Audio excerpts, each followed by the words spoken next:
Ladies and gentlemen, we are delighted at our Two Rivers organization tonight to have Jeff Carroll present our program.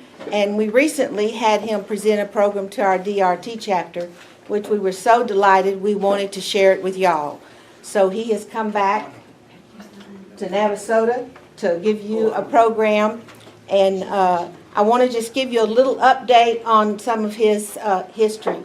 And he's quite an individual. He's been involved in a lot of different things. And this is being Texas. There's a hardback book in this, but this is his newest book, and it's updated with some extra things in it.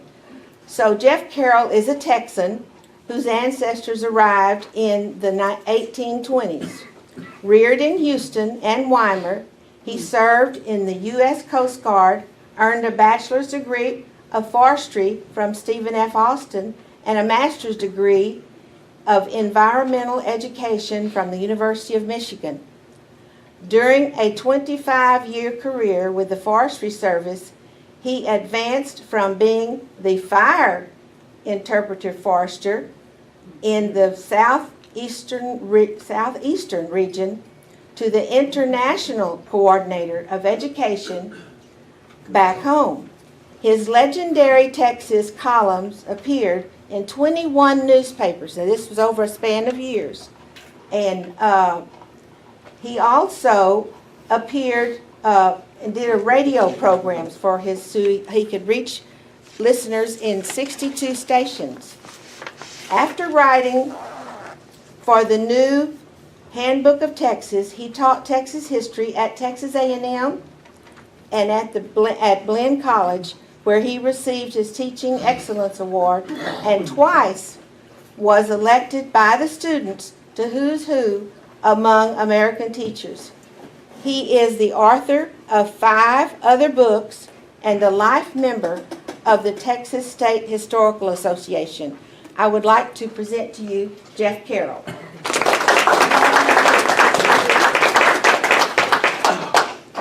We may have a problem. I don't think anybody told me how long I was going to have to talk. You just go for One it. time, it's been about 5 years ago, a group said, we would really like for you to come and tell us why we fought at the Alamo.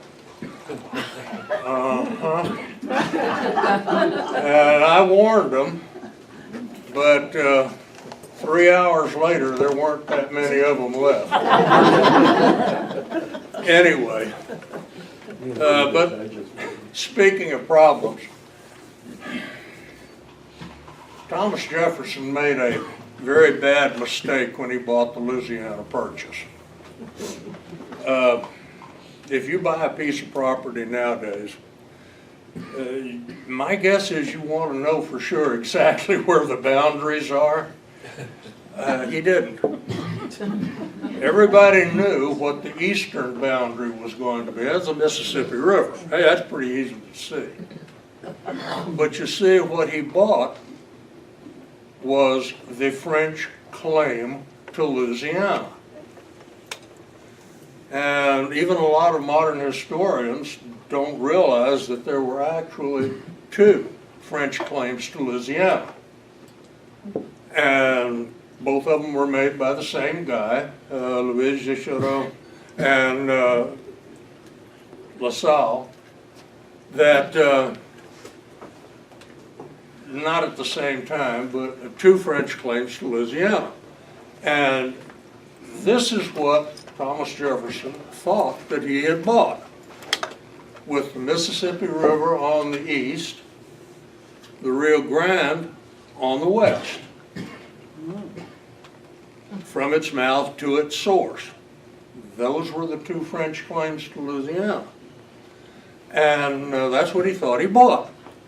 He didn't think there was going to be any use for it other than Texas, because he had had a lot of contact with, I'll call him an agent, that he had sent here into Texas, and he had a lot of reports on how marvelous and wonderful Texas was and all like that. But as far as the rest of all that area that today we call the Great Plains, he called it the Great American Desert, and predicted it would be 1,000 years before anybody dared try to cross it.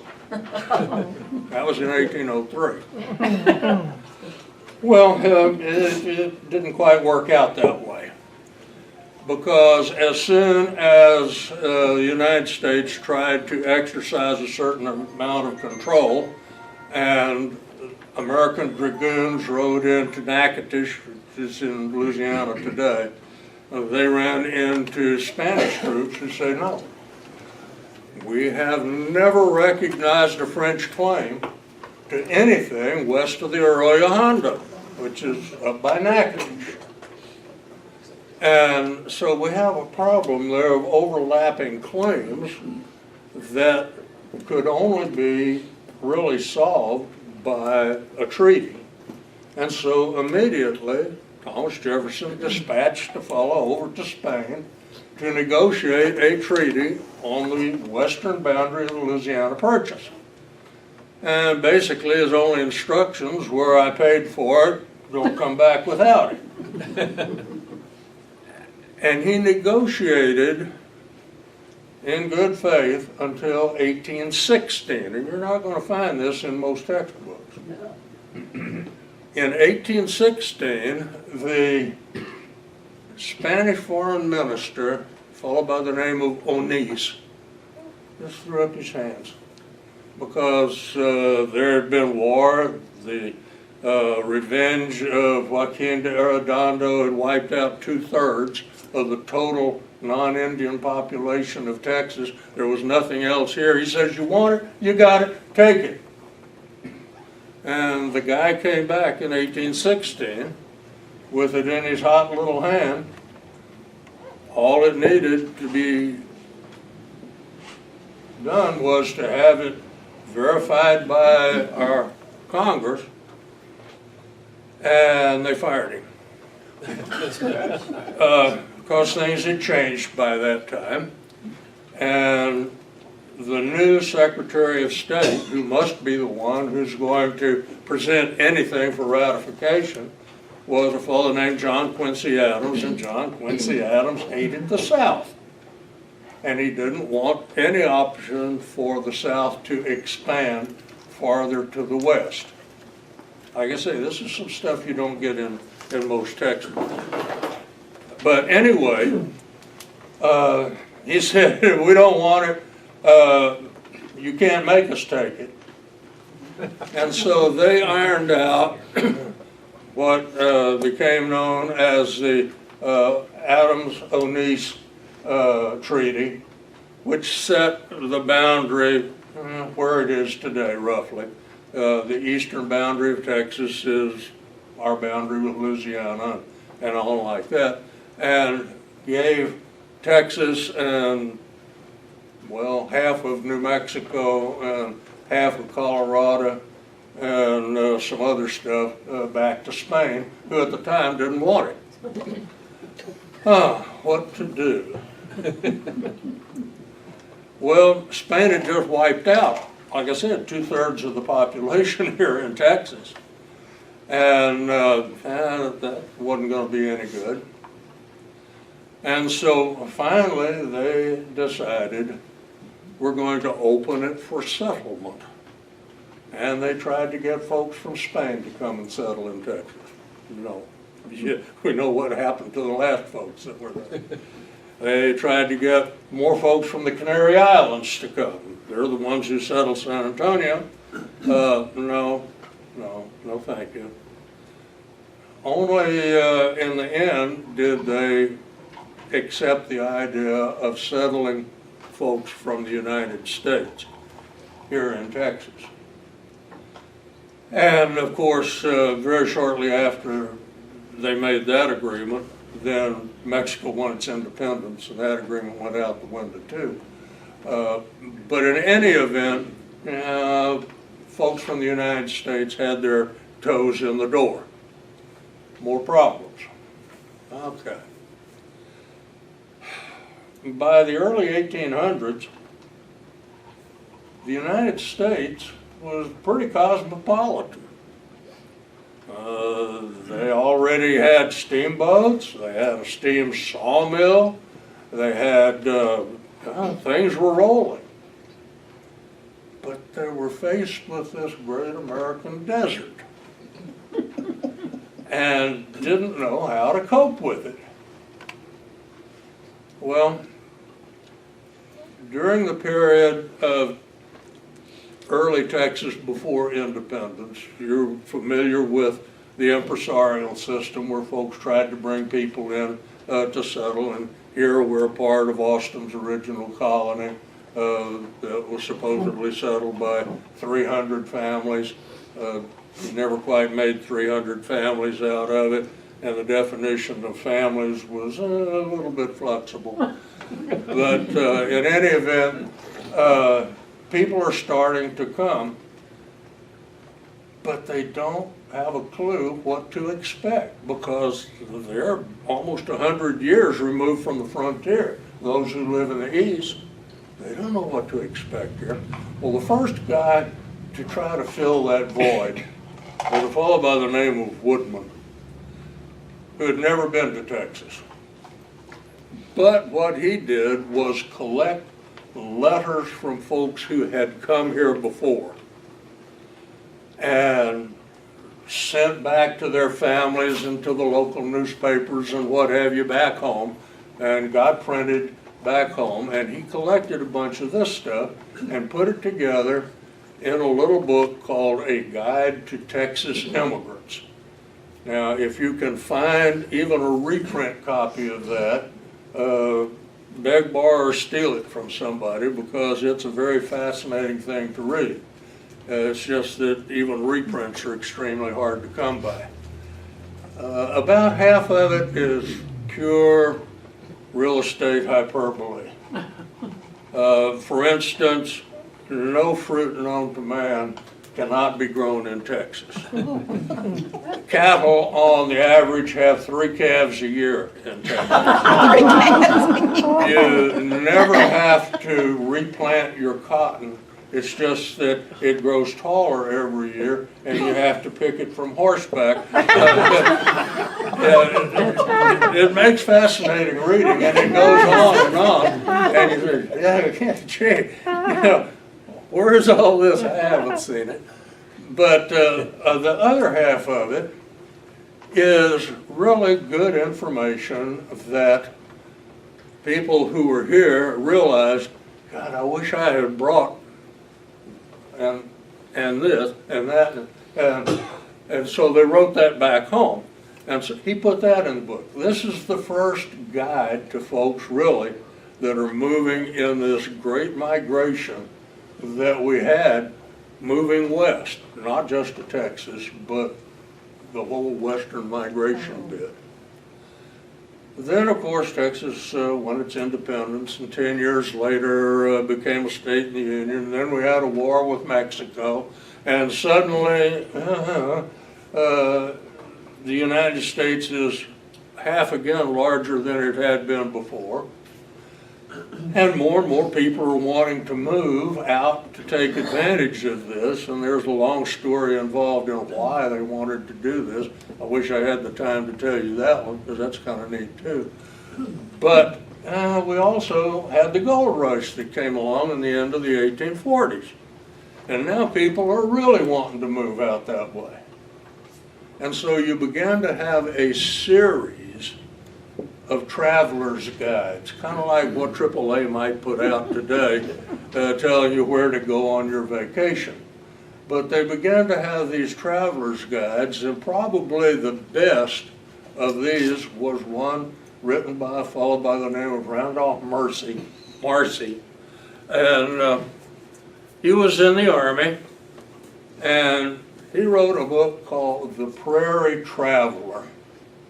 Now, again, if you can find a copy of this somewhere, latch on to it, because it is chock-a-block full of very interesting information. He even tells you how to design folding tables to take with you on your trip. And then right after that came another fellow whose name for some reason I always seem to forget. I wrote it down here.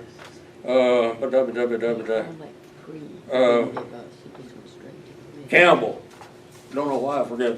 And Campbell wrote a book called The Immigrant's Guide Overland.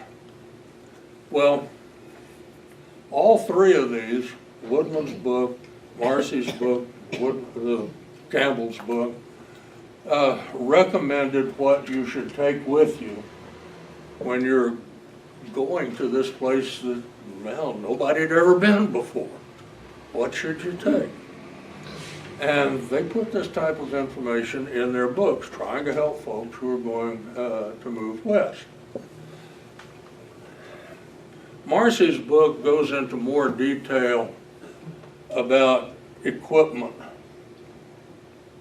because being in the Army, he was very interested in what equipment you took with you, and the kind of wagon and the size of the wagon and what kind of wood the wheels are made out of, and whether the tongues of the wagons have joints in them or not, and what kind of bolts and what kind of nuts. It's all in here. But he looks more on the military style aspect of crossing the great American desert than he does on families trying to do it, and that's where Campbell picks up. Well, between them, we have an interesting list of what a family of 4 should take with them if they're going to brave the elements. Another problem. Horses reared in the East won't work on this type of an overland trip. They just aren't strong enough. Now, whenever you think today of covered wagons moving west, and you've seen the movies and things like that, you know, it's always a bunch of folks with horses pulling. That's because they don't have any more oxen around today. But that's the choice that you need, oxen, because if you had a team of horses, 6 horses, and a wagon, Marcy says 2,000 pounds is all you're going to be able to haul. And half of that's going to have to be feed for the horses. That kind of limits things considerably. He says mules are better. 6 mules work much better than horses. You can take horses, but don't expect them to do the work of pulling a wagon across the prairie, and especially not when you come to the desert. His recommendation is the ox. And oxen are slow. It's sort of a cliche, someone's as slow as an ox. Well, yeah. An ox team pulling a wagon that can average 10 miles a day is popping wheelies, burning rubber. Most often you can see where you camped last night from where you're going to camp tonight if you're out on the prairie. But the ox can keep it up 365 days a year, and you don't have to feed the ox. The ox feeds himself from whatever grass, forbs. That's what they munch on. You don't have to grain feed an ox. And so as long as the ox has water, then you can count on making your 10 miles a day or more in good conditions or less in bad conditions. And you can carry almost twice the payload in your wagon. So finally, with that bit of background, we need to get to what you're going to carry with you. For food. Well, let's don't talk about clothes. Let's don't talk about the the chifforobe and the steamer trunks and all that other stuff that you don't want to leave behind. Let's talk about food first. For a party of four, a family of four, for the 6 months minimum it's going to take for you to cross the prairie. First thing on his list is 1,000 pounds of flour. Now, they discussed this and they decided that folks from the north preferred flour to cornmeal and folks from the south preferred cornmeal to flour. And that was okay, but you need 1,000 pounds of it. And it usually came in barrels, but Marcy says no, get rid of the barrels, that's extra weight. He tells you to make 100-pound sacks of doubled canvas and double stitched to carry your flour. Gee, 1,000 pounds, there goes half of that. No, if I carry feed for the horses, 400 pounds of bacon. Wow. Now, the bacon that we're used to today is not exactly the bacon that they had back then. Back then, the thing that was most commonly used was what was called buckboard bacon. It wasn't the side bacon of the hog. It was what today we call the hams and the other that was sliced like bacon and treated like bacon, processed, smoked, the whole bit. But it had less fat on it and it tasted the same. And anyway, it seemed to be preferred, but you're going to have 400 pounds of this. And you need to pack this in some way. If you pack it in boxes, there's more weight. But boxes might be preferable to packing it only in sacks, because if you're going across the desert or during the summer, it's going to get pretty hot and your bacon's going to melt. And so what he recommends is that you pack it either in wheat bran if you come from the north, or in cornmeal if you come from the south, because that way any grease that sweats out of the bacon on your trip will be absorbed by something you're going to use anyway. Save weight. Not sure what it would taste like. Then he recommends 100 pounds of dried or corned beef. The British Army lived off bully beef for several hundred years. So did ours, for that matter. There's really not much of a modern equivalent of what they had back then. The corned beef that you get in cans today is not the same, but still they recommended 100 pounds of that, and then 50 pounds of salt. Now, personally, I think they're shortchanging folks on this 50 pounds of salt. I think they needed a lot more than that. Salt, unless you happen to live next to the ocean or happen to live near a salt lick, is kind of hard to come by.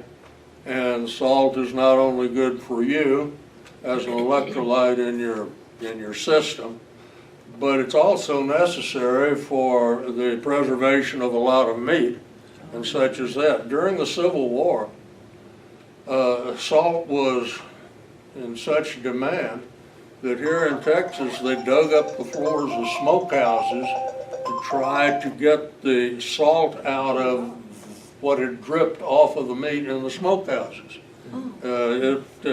Well, they used to pay people in salt. That's where our word salary comes from. Sal is salt. You got paid in salt. Because it was, well, I think 50 pounds is shortchanging them, but that's what they put here. 8 pounds of tea. Well, that doesn't weigh very much. And 8 pounds of it is still 8 pounds, but still 8 pounds of tea. And then 200 pounds of sugar. Now, the sugar, they recommended really to be in these pill and seals, these cone-shaped hunks of hard sugar, but that's not always available. That was more easily found in the South than it was in the North.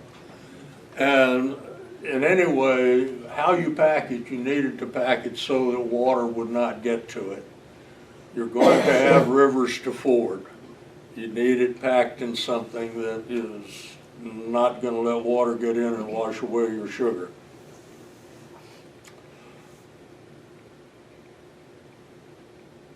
"30 pounds of rice." I don't know if you've been keeping up, but already here we've got 2,136 pounds, and that's not counting the what you're packing it in. That begins to create more problems. 30 pounds of rice and 150 pounds of beans. Now, we all know that rice and beans together make a protein complement, and there's just an awful lot of folks in the world who have lived very well off of rice and beans for a long time, and so I got no problems with that. Maybe a little bit more, but then I eat more than most folks, or at least I used to. 50 pounds of dried fruit. Okay, now again, you're going to have differences of opinion between North and South. In the North, it's going to be apples. In the South, it's probably going to be peaches.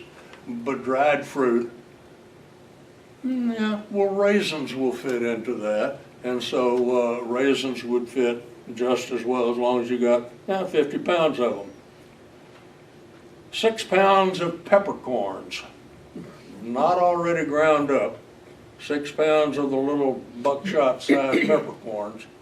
And there's a good reason for that, because once ground, pepper loses a lot of its oomph over a period of time. Freshly ground, it is nice and freshly ground. And so if you stockpile, for instance, ground pepper, you're kind of wasting some time there and a lot of storage space, because peppercorns are a lot better because it's going to taste more peppery when you use it.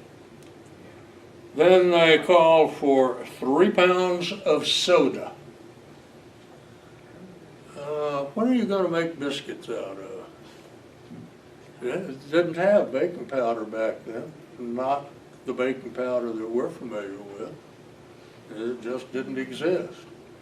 But vinegar, which we're going to come to down here, 4 gallons of it, and soda are going to be your substitute for leavening when you make biscuits or any other kind of bread. So you got soda. 6 pounds of cream of tartar. 25 pounds of soap. They don't say what they expect them to use it for. Folks didn't bathe very often back then. Some of them still don't. But in any event, the soap appears to be the only thing on this list that is a certain bow to the concept of cleanliness. And so they want 25 pounds of it. 4 gallons of pickles. You know, a gallon of pickles weighs right about 10 pounds. 4 gallons of vinegar doesn't work quite as much as the vinegar with the pickles. Yes, and then 6 gallons of brandy, which does for a lot of good things. Well, if you put all this together, what you've got is roughly 3,100 pounds of groceries alone, depending on how you pack it. Could be more, could be less. That's more than those horses are going to be able to haul across the prairie. Just keep that in mind. Then to go along with this, to make that food palatable, you need to take one common axe, at least one common axe. And when I say common axe, yeah, that's really very involved and interesting story involved with that. It doesn't mean just a plain old common axe. It means the axe commonly used where you came from, something that you're used to. This goes way back. Before the American Revolution, it was illegal here in the colonies for a blacksmith to make an axe. All of the axes had to be imported from England. All the legal axes. The axes that were useful in England wouldn't work with the timber we had here in the New World. And so basically every blacksmith became a lawbreaker, because each one designed an axe that they thought was commonly used in their neighborhood and would be best for their conditions. And these proliferated. You used to be able to tell where somebody came from by what kind of axe they had. They had the Dayton pattern, they had the Chicago pattern, they had the New York pattern, they had all of these different. In fact, as recently as 1957, when I started researching that, there were still over 700 different patterns and sizes of axes available here in the United States, because people only bought what they were used to. Now, if you go to the hardware store and find more than 2 different styles of axe, you're kind of lucky. It's just that we've kind of thrown Granddaddy's axe out with everything else that was Granddaddy's, and everybody's gone to where you're waving the same thing around. Most folks don't know how to use an axe anyway. But when they say common axe, they're bowing to the folks that, well, I want this pattern, or I want this pattern, or I want that pattern. It's a common axe as it's used. And you need a set of fire irons. This is to go around your fire pit. And you can either have a couple of bars and a grate, or you can have a tripod with a chain. There's several different kinds and styles of fire irons, but you need to have something there to keep your pot off the fire. 2 dozen boxes of matches. Well, this comes from Campbell, because by the time Campbell wrote, you could get matches in boxes. When Marcy wrote, you couldn't. In fact, matches that strike were very, very new. They were invented in England. And over in England, they're called lucifers, still are, because they are bringers of light. And the match, pre-Civil War times, was about 1 foot long and had a glob of stuff on the end of it, and you wanted to strike it far away because you never really knew what size explosion you were going to get on the end of that match. And they were very highly hygroscopic. You had to have them packed in glass because any moisture that would get there would ruin them. And so that's why they recommend, what did I say, 2 dozen boxes of matches. one coffee mill. You gotta grind those beans with something. One pepper mill. You gotta grind the pepper with something. One frying pan, 10 inches. Another problem. The frying pans you could buy here regularly, easily in the United States were cast iron. Now, I love to cook with cast iron. I've got quite a collection of cast iron cookware. But it is very heavy and it is very fragile. You drop it on a rock, you got a problem.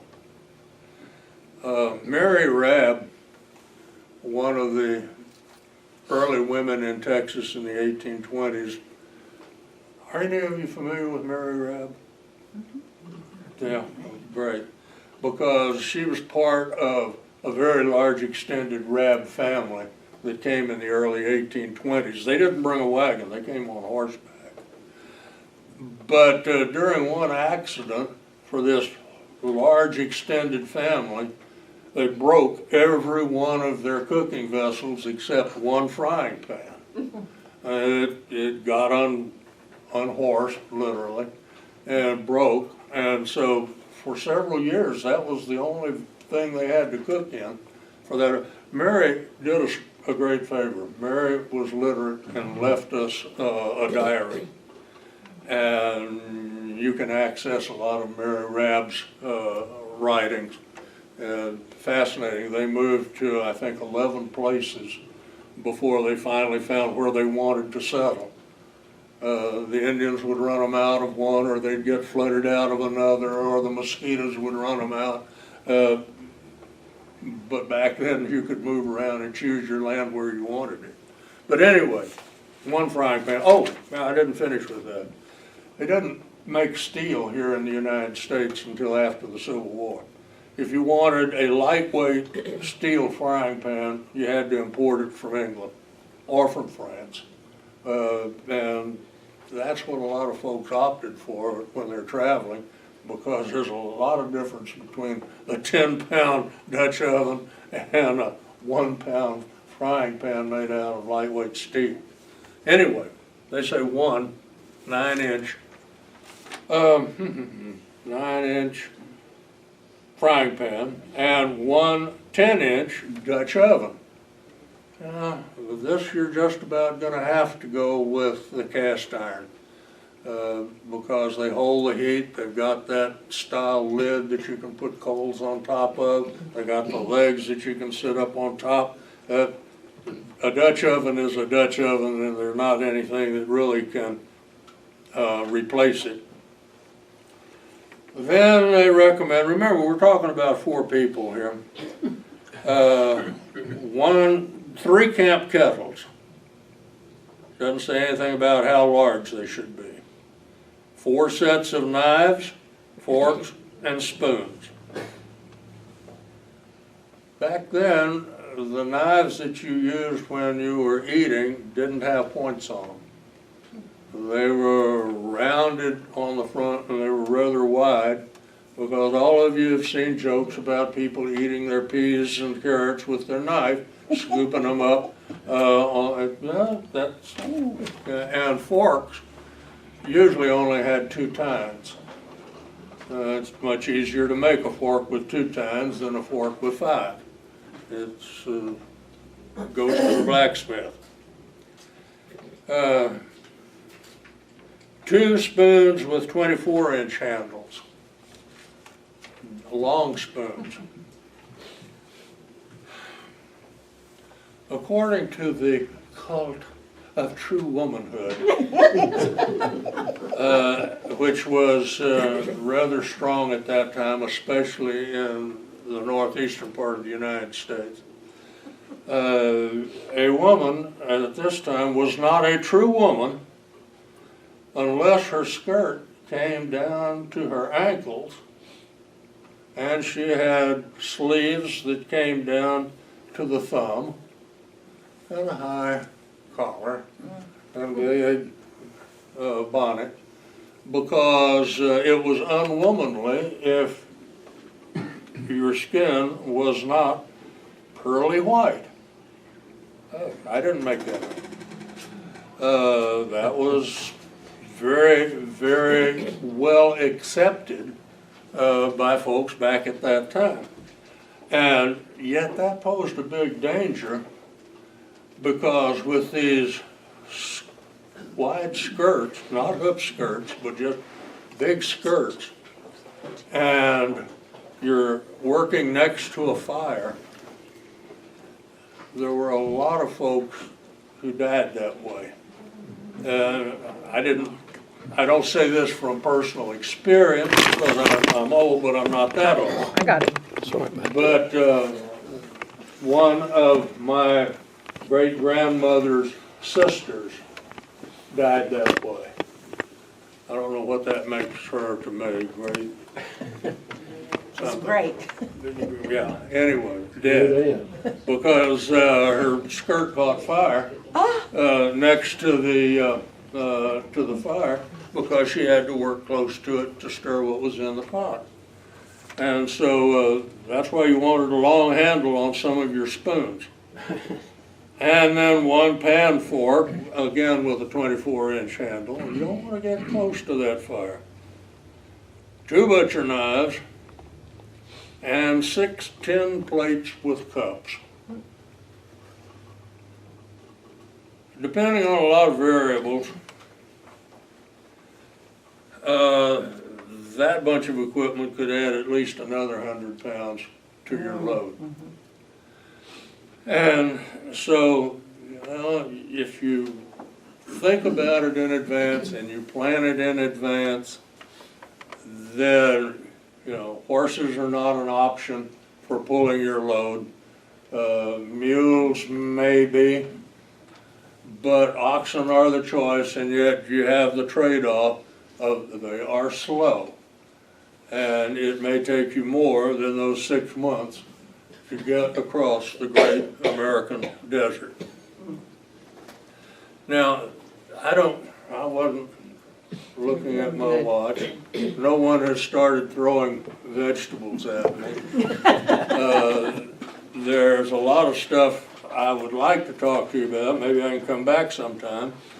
But that at least is the bare necessities that you're going to need if you're going to take off and try to cross the great American desert. Now,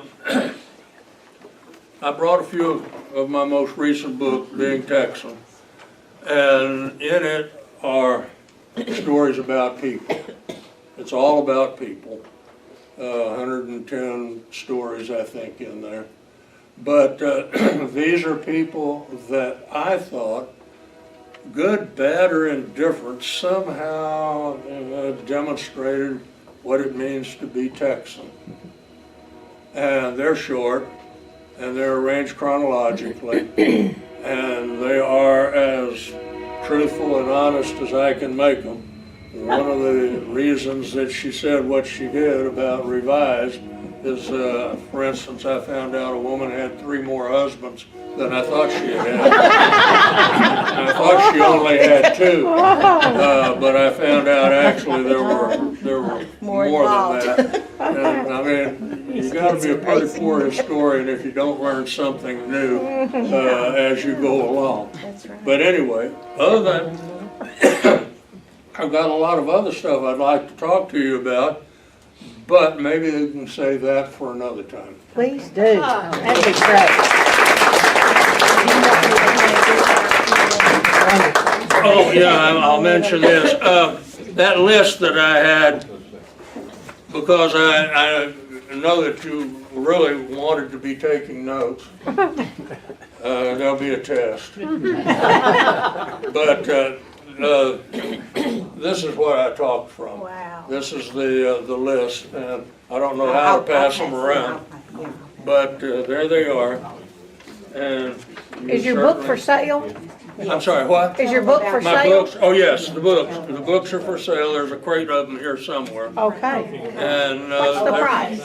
they are supposed to be $15.95 plus tax. Okay. I mean, I'm asking only 15 because the only way I can make change. Okay.